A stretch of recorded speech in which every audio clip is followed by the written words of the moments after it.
Olá, graça e paz. Vamos falar sobre profecias? Vamos falar sobre profetas? O que é um profeta? Quais são as características de um profeta? Qual é a finalidade de um profeta na nova aliança? Vamos falar sobre profetas na geração atual e qual é a finalidade deles. Para que a gente entenda primeiramente o que é um profeta, a origem da palavra profeta, ela vem da raiz hebraica que traduzido fica nabi ou navi, dependendo da forma como você a interpreta, e ela está lá em Gênesis capítulo 20, no versículo 7, se não me falha a memória, que é quando Deus se revela a Abimeleque sobre a vida de Abraão e de sua esposa, Sara, onde Abimeleque estava querendo ter ela como esposa por Abraão e Sara terem combinado de mentir que ela era sua irmã. E realmente era por parte de pai, embora de mães diferentes. Mas era, acima de tudo, sua esposa e também aquela que geraria o filho da promessa, Isaac, que já acontece ali na continuidade dessa passagem. Amém? Então, a palavra Nabi, ela significa porta-voz. Em outras traduções pode ser traduzida também como oráculo, em outras traduções pode ser traduzida também como vidente.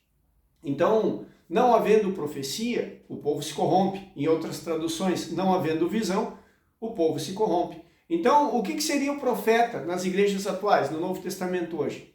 O profeta, ele é o porta-voz de Deus e também é o intercessor do Senhor. É aquele que se coloca na brecha, é aquele que se coloca numa posição onde ele clama e reivindica para a terra o reino dos céus. Como o Senhor Jesus ensina nas Sagradas Escrituras, na oração do Pai Nosso: venha a nós o vosso reino, seja feita a tua vontade, assim na terra como já é nos céus. Amém? O profeta tem essa função acima de qualquer coisa na terra. O profeta não é designado para ir a púlpitos pregar, ir na casa das pessoas e dizer que Deus vai fazer isso, vai fazer aquilo outro. Não. Isso são características subjetivas de uma mensagem que talvez o Senhor Jesus queira conceder ao profeta para determinado vaso.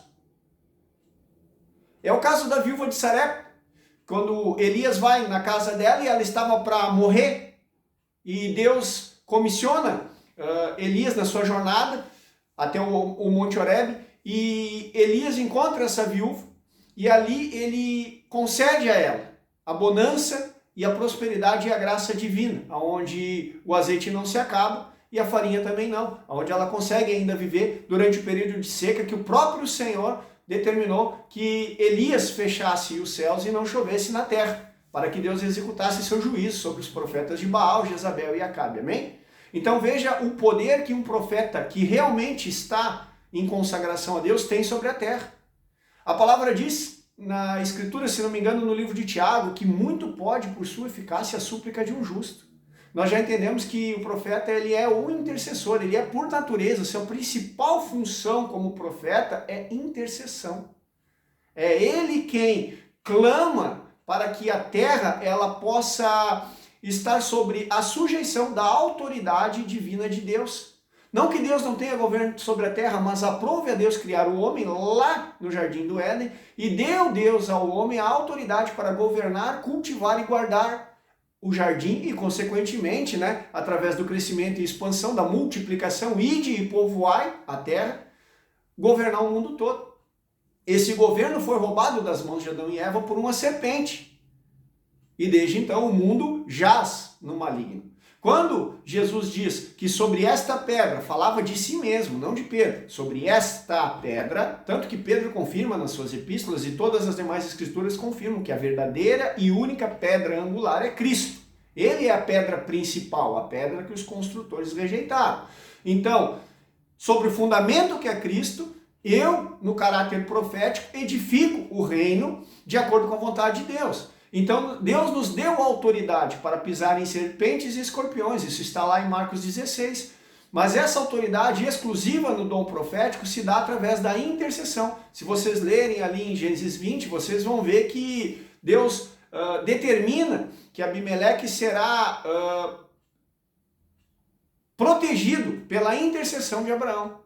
É Abraão que intercede por ele. Essa é a função principal de um profeta, a intercessão. Então a gente tem que tomar muito cuidado, Porque muitas pessoas elas se vangloriam no dom profético, achando que profecia é simplesmente eu ir lá e prever o futuro de uma pessoa. Não se limita a isso. Isso é uma consequência profética de acordo com o Espírito Santo determina ou não a minha função no reino. Mas a função principal de um profeta é intercessão. Amém? Vamos nos ater ao profeta Ágabo. Ele aparece 2 vezes apenas no livro de Atos dos Apóstolos. A palavra, as escritas, né, de Filipe, o médico, de Lucas, o médico, elas não determinam de onde Ágabo era ou onde Ágabo congregava. Simplesmente cita a primeira aparição de Ágabo, que ele prediz a grande fome que virá sobre Jerusalém, né? E mais para o final do livro de Atos, o profeta Ágabo surge onde Paulo, o apóstolo, estava, tira de sua cintura a cinta, se amarra mãos e pés com a cinta de Paulo e diz, assim acontecerá com o dono desse cinto se ele resolver voltar a Jerusalém. E é o que realmente acontece. Paulo é espancado e quase morto e só não morreu naquele momento ali, primeiramente porque Deus não iria permitir, né? Havia ainda propósito para a vida daquele homem. E, racionalmente falando, porque a guarda romana o protegeu dos judeus. Amém? Então, Ágabo é uma das maiores referências que nós temos do Novo Testamento, mas eu quero contextualizar para vocês um outro profeta da Bíblia que é pouco reconhecido, até porque ele tem um primeiro ministério, que é o ministério apostólico, e esse profeta nada mais é que o apóstolo e profeta João. Vocês já ouviram falar do profeta João, filho de Zebedeu, irmão de Tiago? Pois bem, João era um apóstolo sim, um dos 12, o caçula entre os 12, comissionado para ser uma das colunas que edificaria o reino de Deus na terra. Mas acima disso também, não menos que isso, João também era profeta. Ele teve a visão, inclusive, de Apocalipse. Jesus disse, se eu quero que João fique até que eu volte, o que te importa, Pedro? Isso está lá em João capítulo 21. Então, João, ele é um homem que tem um poder de intercessão muito grande. Eu sempre compartilho com os irmãos nas ministrações presenciais que eu participo, sempre que me gera a oportunidade, de que quando Pedro e João estavam indo ao templo, isso está lá em Atos capítulo 2 ou 3, agora não me lembro de cabeça, acho que em Atos 3, e tinha ali um paralítico de nascença pedindo esmola, e Pedro diz assim, olha para nós, eu não tenho ouro nem prata, mas o que eu tenho eu te dou, em nome de Jesus Cristo te levanta e anda. Se vocês pararem para pensar, quem estava na brecha por Pedro naquele lugar ali era João. Ao mesmo tempo que Pedro estava estendendo a mão para aquele homem para que ele pudesse levantar e o milagre ocorresse, consequentemente, e eu tenho plena convicção disso, que João estava na brecha. Senhor, honra teu servo, capacita o teu servo para que ele possa ser usado grandemente por ti. Não olha para os nossos pecados, Senhor, mas olha para o teu nome que está sendo pesado sobre as nossas vidas, para que tu faça um milagre e todos vejam que nós somos comissionados pelo teu Filho Jesus Cristo. Isso é a função de um intercessor. Um intercessor, um profeta verdadeiro de Deus, ele não faz nenhuma questão de estar na vitrine, irmãos.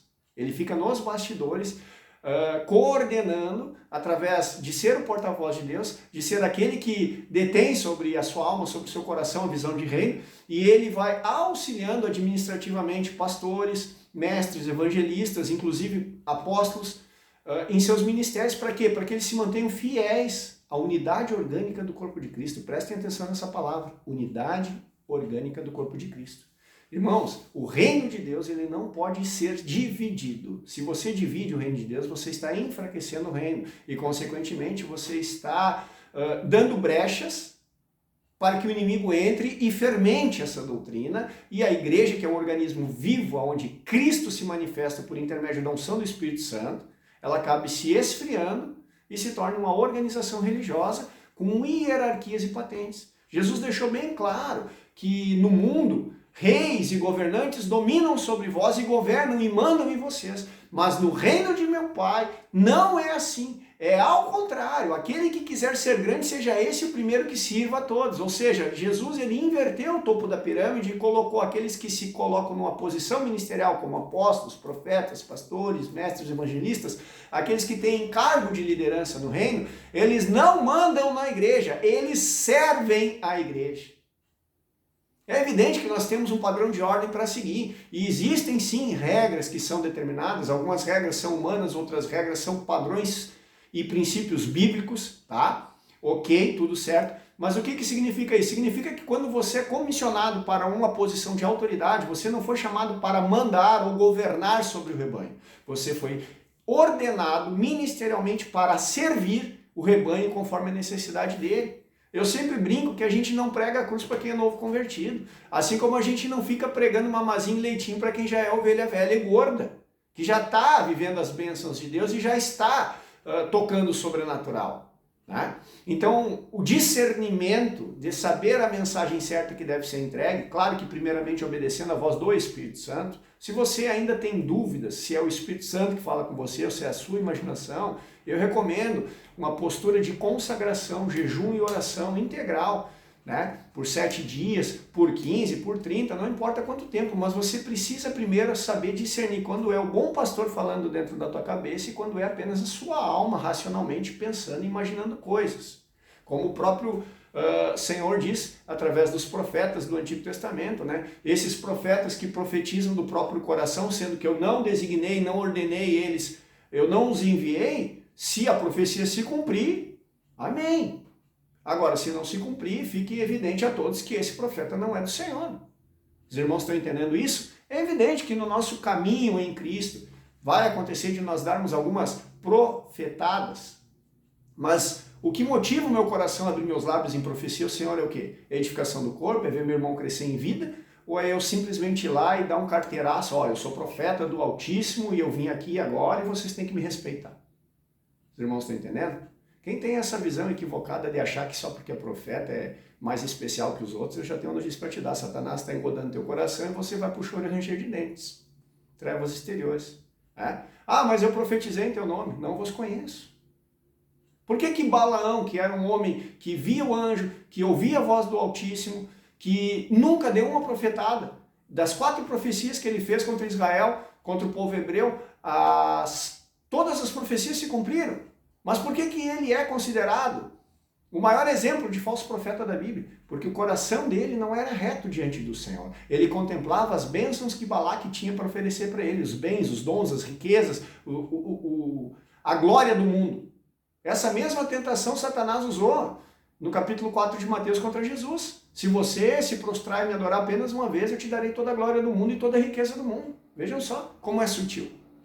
As pessoas se envaidecem e pensam, eu tenho perfil profético, então, eu sou bênção na obra, eu tenho visão do terceiro céu. Irmão, você tem amor? Você ama teus inimigos?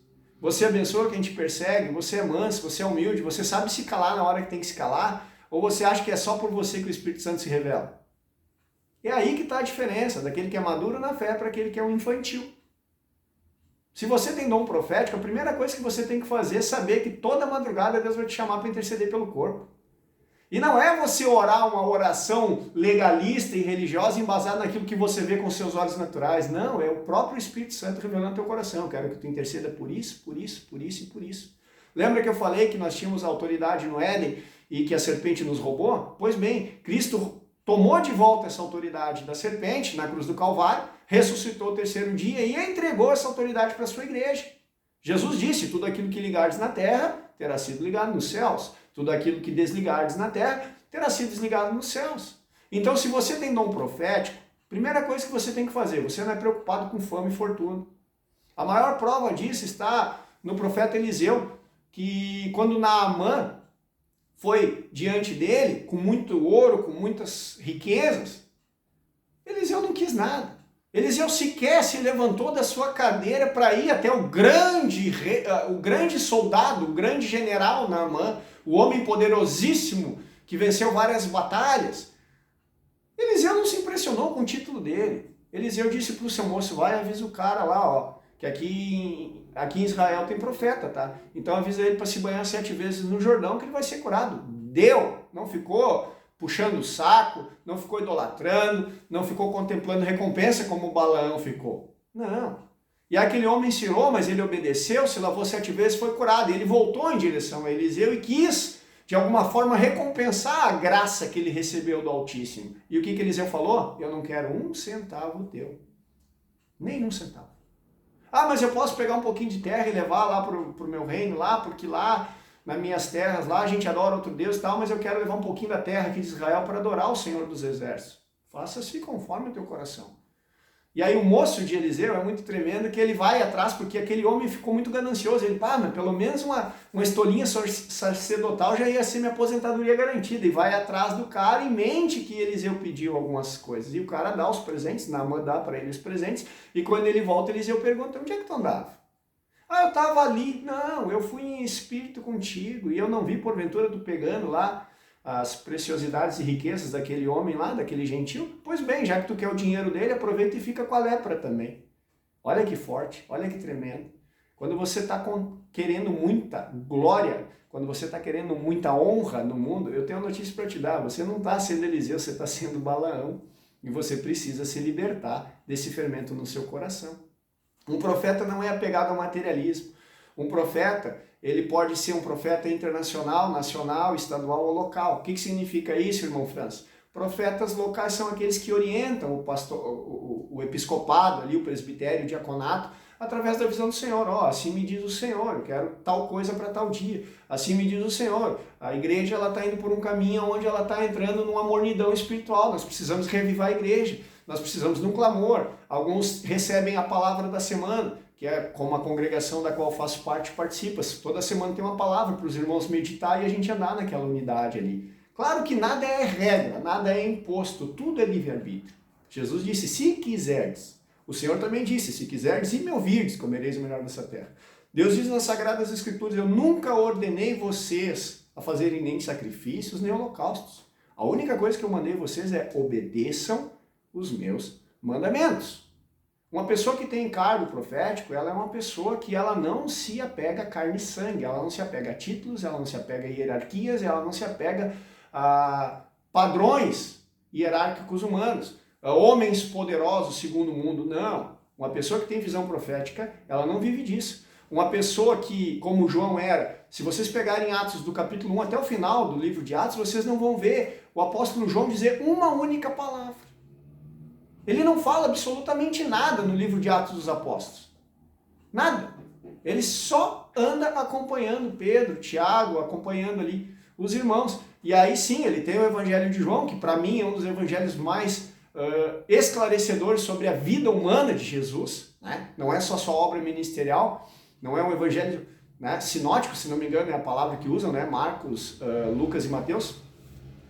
Mas João dá uma ênfase maior aos sentimentos de Jesus como homem na terra, né? Porque ele era o filho do homem, ele veio como humano para ter todas as experiências que nós humanos temos e depois ser o nosso sucessor diante do Pai. Ele é o nosso sumo sacerdote, né? Segundo a linha, a ordem de Melquisedeque, né? Amém? Então, irmãos, profecias, tá?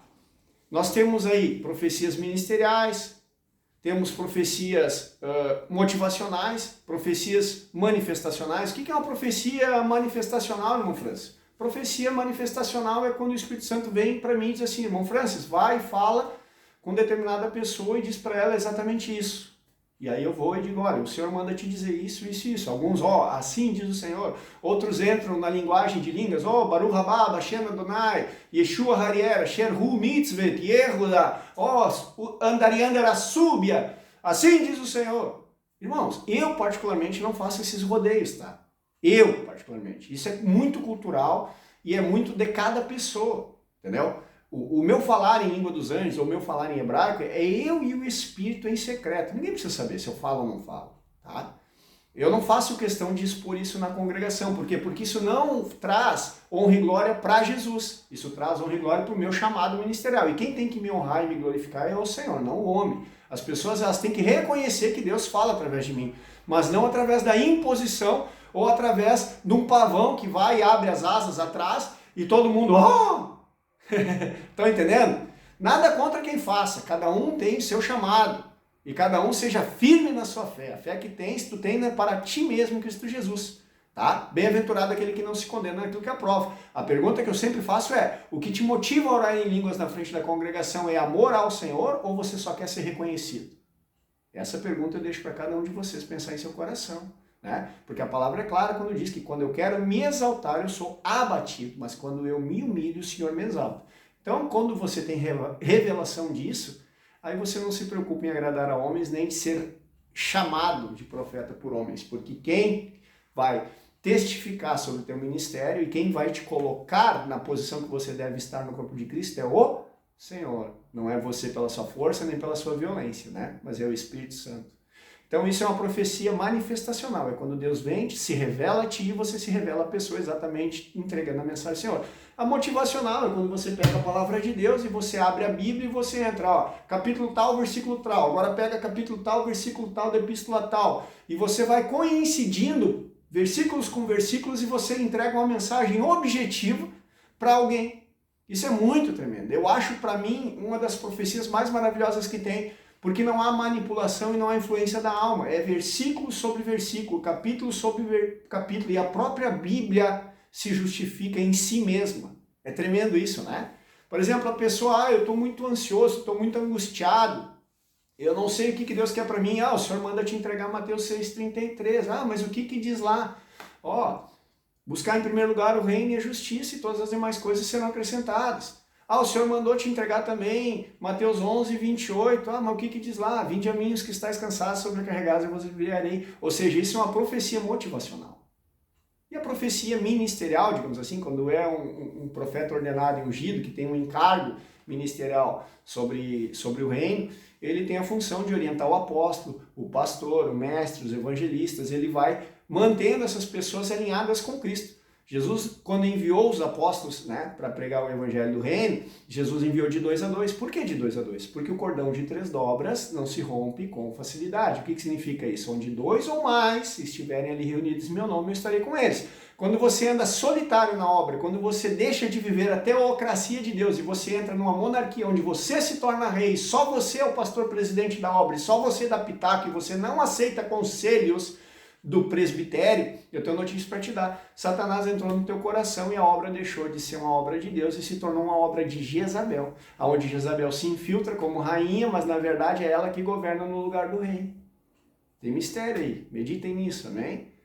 Então, a profecia pode ser local, pode ser estadual, pode ser nacional, pode ser internacional. Tem profetas que têm visão missionária. O próprio profeta Samuel, Deus dizia, vai lá ungir Saul, vai lá ungir o filho de Jessé. Mas qual filho? Vai que eu vou te mostrar. É o primogênito? Não. Mas é um dos 7? Não. É o que ficou lá cuidando das ovelhas. É aquele que o Senhor quer. Então, vai muito do perfil de cada um. Mas, irmão Francis, quais são as características de profeta? Primeira coisa que você tem que entender. Quem tem perfil profético, normalmente é louco desde nascença. Já é meio birutinha da cabeça. Você já tinha um amigo imaginário, uma voz imaginária que falava contigo, desde que você era pequenininho, e você já tinha sonhos estranhos, você tinha visões, você andava na rua, você via vultos. São coisas bem interessantes isso. Quem tem perfil profético já vem de nascença, não é quando você se converte. Porque você já é predestinado, todos nós somos predestinados desde o ventre materno, mas alguns eles só despertam o seu ministério depois de convertidos e batizados, né? Recebem o dom do Espírito Santo. Outros, o próprio Senhor já pairava sobre eles através da unção ministerial, a unção do Espírito, e no momento certo se converter.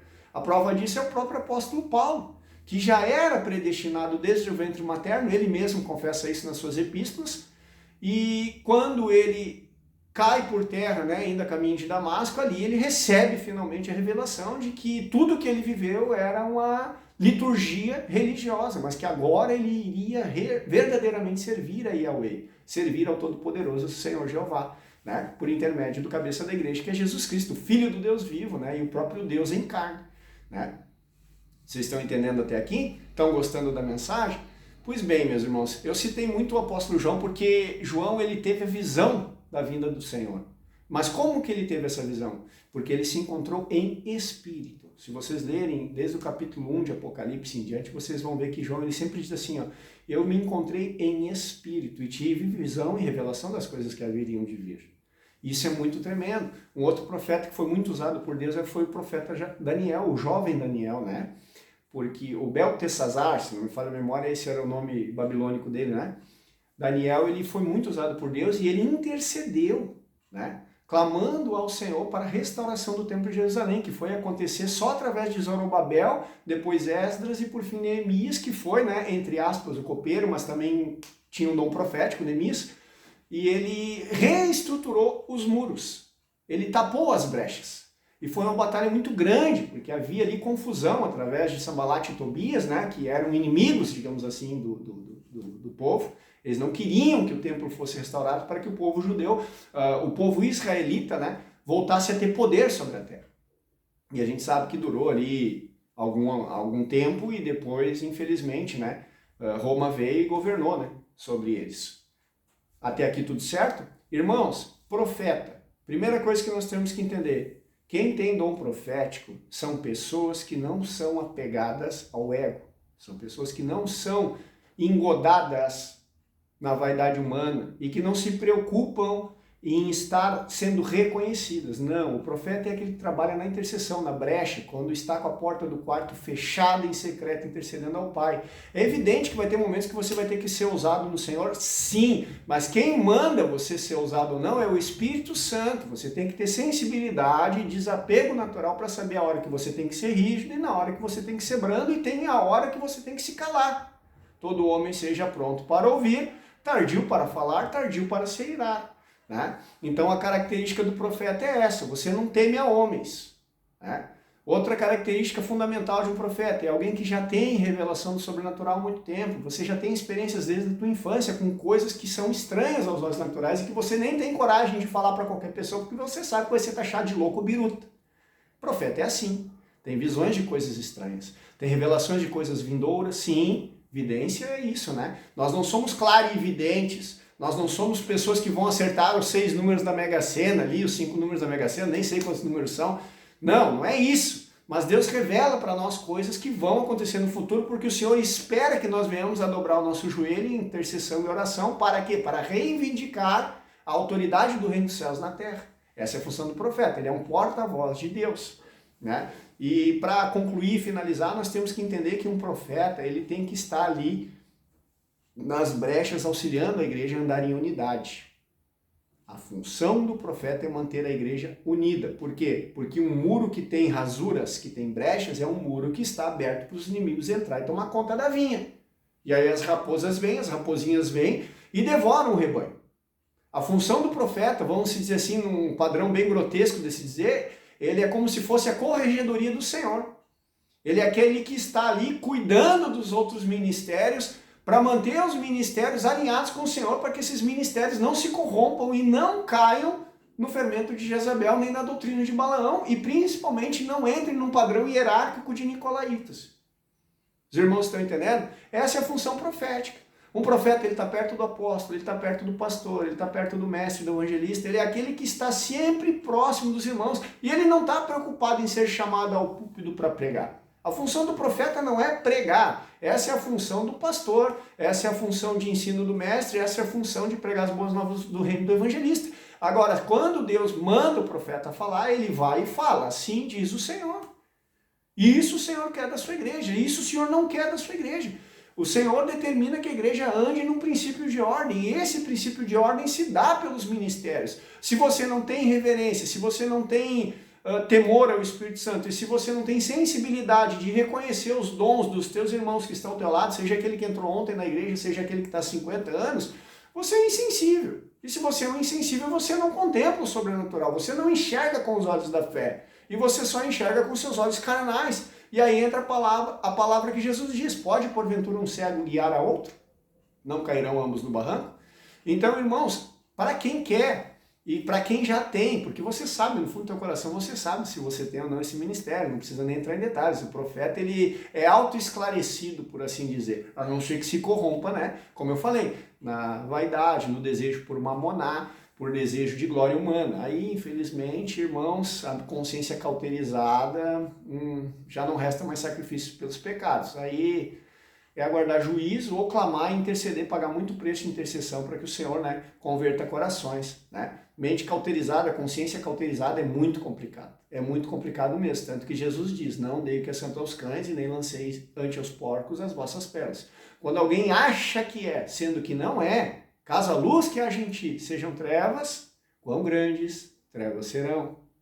Então a gente tem que vigiar muito isso, né? A sensibilidade de servir ao Senhor se dá na consagração. Quanto tempo eu gasto da minha vida para ir buscar a palavra, para ir me entregar em oração e jejum e buscar do Senhor a revelação do sobrenatural para entender o sentido da minha vida, para entender o sentido da congregação local da qual eu faço parte e entender o que Deus quer de mim, o que Deus quer dos meus irmãos e como Deus pretende agir. Quando eu tenho essas verdades gravadas no meu coração, eu não me preocupo com nada, porque quem faz a obra de Deus é o próprio Espírito Santo. Eu tenho uma prova prática disso muito poderosa, né? Que é não vou citar o nome da cidade, mas é um local onde o Senhor me honrou e me concedeu a graça de auxiliar irmãos a crescerem em vidas num grupo familiar, alguns chamam de conexão, outros chamam de célula, e eu auxilio nessa obra. E eu estou vendo o crescimento e a maturidade dos irmãos desse ambiente, sendo que eu não faço nada. Eu não preciso ir lá profetizar, eu não preciso ir lá dar conselho, eu não preciso ir lá mandar em ninguém, eu simplesmente oro e intercedo e os irmãos estão crescendo pela unção do Espírito Santo. Isso é maravilhoso. Por quê? Porque o único preço que eu tive que pagar é de ficar na posição. É Cristo quem dá o crescimento. Paulo planta, Apolo rega, mas quem é que dá o crescimento? Quantas igrejas estão perecendo e ao invés de aumentar a quantidade de membros, elas estão esmorecendo e os irmãos estão se afastando. Por quê? Porque o homem está tentando fazer a obra de Deus. O mundo cristão está cheio de homens fazendo a obra de Deus. Mas vocês têm ideia de quantos estão deixando Deus fazer a obra deles por intermédio do vaso? É aí que está a maior mornidão cristã do mundo. É muita gente querendo fazer a obra e pouca gente deixando Cristo fazer essa obra através do vaso. Uma vez perguntaram para Jesus, se não me engano em João 6, o que faremos para realizar as obras de Deus? Jesus disse, a obra de Deus é somente uma, que creiam naquele que Deus enviou. Quem é que Deus enviou? Cristo. Quem é o dono da igreja? Cristo. Quem é o dono da obra? Cristo. Quem é que convence do pecado? Cristo. Quem é que convence se o irmão está no espírito ou na carne? É Cristo. Quem é que convence se alguém tem que se batizar ou não? É Cristo. Quem é que convence se a igreja está no caminho ou não? É Cristo. O que o homem tem que fazer na obra? Orar, jejuar, interceder e, acima de tudo isso, amar os irmãos. Mas amor verdadeiro, não esse amor comercial que ama na frente, dá tapinha nas costas e depois sai falando mal para os vizinhos. Amor verdadeiro, amor genuíno, amor puro, o amor que tudo sofre, tudo crê, tudo espera, tudo suporta e que jamais acaba. É muito fácil amar quem bate palma para você, amado. Agora, um verdadeiro profeta do Senhor, ele ama a todos os irmãos incondicionalmente. Vocês têm revelação disso?